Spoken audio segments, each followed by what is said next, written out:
शिखर बँक घोटाळा प्रकरणी रोहित पवारांना समन्स. रोहित पवारांना आज न्यायालयात हजर राहण्याच्या सूचना. मुंबईत काही ठिकाणी पावसाची उघडी तर काही ठिकाणी अजूनही पाऊस सुरूच.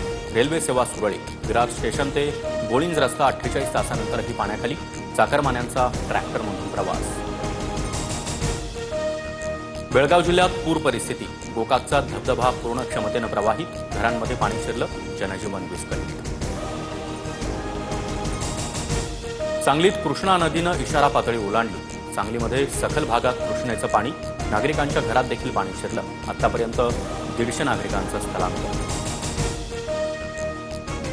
कोल्हापूर जिल्ह्यात पूरसदृश्य स्थिती. नागरिकांच्या घरात पाणी साचायला सुरुवात. कोल्हापूर रत्नागिरी राज्यमार्गासह अनेक प्रमुख मार्ग बंद.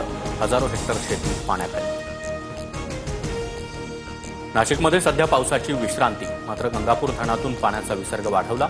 दुतोंड्या मारुतीच्या छातीपर्यंत पाण्याची पातळी. प्रशासनाकडून यंत्रणांना अलर्ट राहण्याच्या सूचना. खडकवासल्यातील विसर्गामुळे पुण्यातील भिडे पुलासह टिळक पूलही पाण्याखाली. दोन्ही पुलावरील वाहतूक बंद.